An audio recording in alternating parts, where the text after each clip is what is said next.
G'day mate, 40 here. So it was interesting in that 2.5 minute video that Tucker Carlson released yesterday evening that he castigated TV for a lack of debate.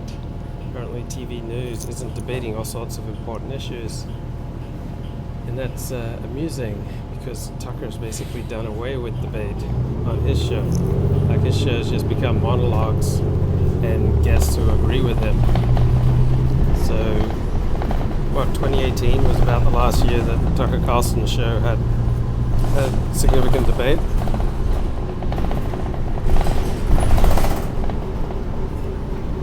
So I was watching all of that John Mearsheimer interview with Robert Wright. I even joined Robert Wright's Substack to get the John Mearsheimer overtime interview, and it's really good stuff.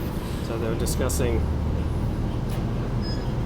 isolationism, which John Mearsheimer defines as an unwillingness to shed American blood overseas for any reason. It doesn't mean that you withdraw from the world economically or culturally or diplomatically, but it refers to as the unwillingness to shed blood overseas. And John Mearsheimer is not isolationist. He wants to contain China, and so he supports going to war with China if China tries to militarily take over Taiwan. And he pushes Robert Wright, where would you be willing to shed American lives? And Robert Wright says, well, because America has agreements of protection with South Korea and Japan and the Philippines, then we should do it on those places also because we have American bases. So Robert Wright takes a very legal approach to American interests, while John Mearsheimer takes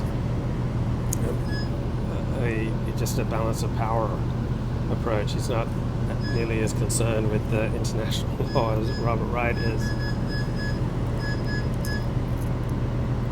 So the whole 100 minutes of that discussion is very clarifying. I mean, John Mearsheimer is still at the top of his game, and Mearsheimer is coming out with a book in a few months about how nations operate. So I always read John Mearsheimer's books whenever he releases one. Then I was listening to all of the Chuck Johnson space on Tucker Carlson, and it's like 3.5 hours, but a lot of good stuff there. I mean, listen to it skeptically, right? It doesn't always make his case, but